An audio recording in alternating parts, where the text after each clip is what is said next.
After my video yesterday where I spoke about fake fundamentals in a college basketball practice, I received an email from a friend who was emailing about his daughter's AAU team and essentially described her AAU practice as more or less the same as what I described in the college practice that I saw. And he said that his daughter's coaches were college assistant coaches who he really liked and were really personable and were more or less good for the players, but their practices and their drill design and their practice design left a lot to be desired because they were essentially, filling practice with fake fundamental, fake fundamental, fake fundamental, 5-on-0 offense, and then a little bit of scrimmage time at the end, which is kind of the de facto basketball practice plan, unfortunately. It's one thing to use a lot of the fake fundamentals at the college level because college teams have a ton of practice time. And to a certain extent, I think a lot of coaches just fill the practice time because there's this belief that, if I have 20 hours per week to practice and I only practice for 18 hours, well, now I'm being easy on my players or I'm not doing my job or whatever, insecurity gets to the coach. So they need to fill 20 hours a week. And you can't scrimmage for 20 hours a week, so they fill in some of the time with, fake fundamentals or less important drills, just to keep the players on the court, keep them moving, keep them active, and so forth. But when you're a youth coach and you might have 2 hours a week of practice, maybe 1 hour a week of practice, if you're lucky, 3-4 hours of practice, you can't spend that time in drills that don't transfer, and drills that don't engage the players whom you're coaching. Because it's one thing to have 20 hours a week and to waste, 4 or 5 of those hours, because you still get 15 hours of good practice per week, where you're doing scrimmage and game preparation and special situations and, random drills and other more important practice and things that transfer better to game performance. But if you only get 2 hours per week of practice and you spend the same percentage of time in the fake fundamentals, so at least 30 to 40 minutes, so now you're down to an hour and a half to an hour and 20 minutes of practice per week engaged in something that's actually meaningful and purposeful and transfers to games. That's not a lot of time. And so too often I think I hear the explanation that, well, this coach does this drill, so at the college level, so it's good for me to do it with children or a high school team. But it's not. That's not a good reason to do a drill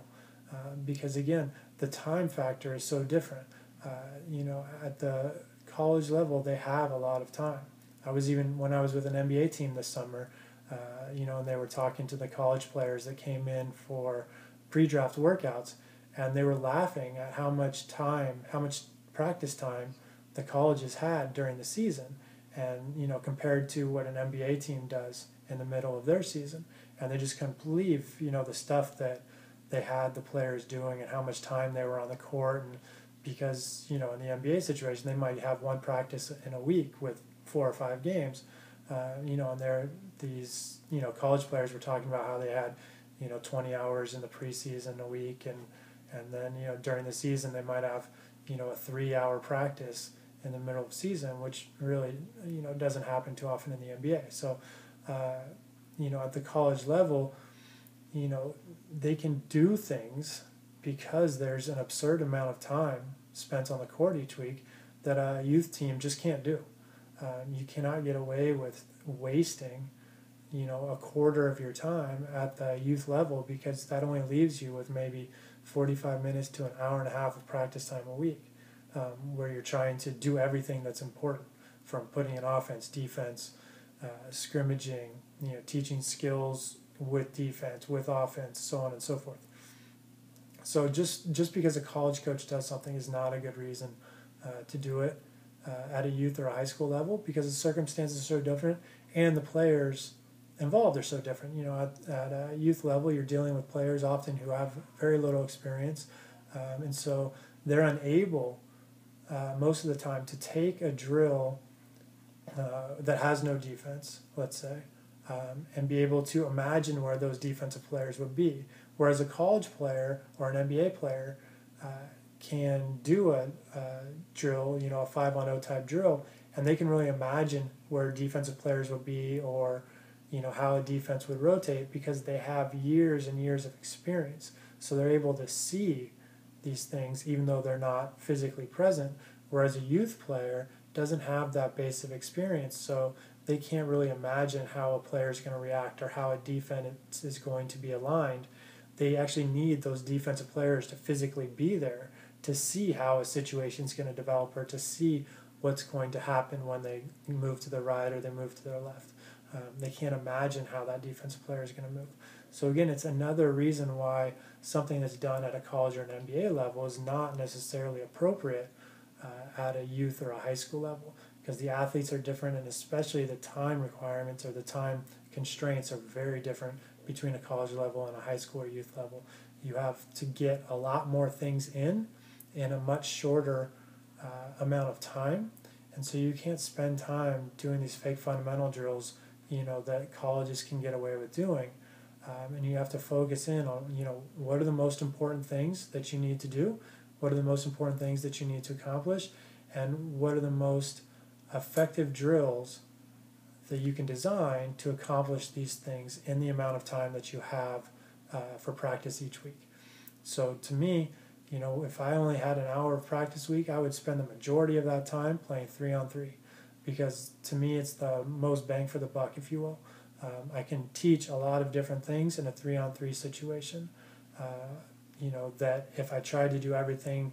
separate, I would run out of time. So is it perfect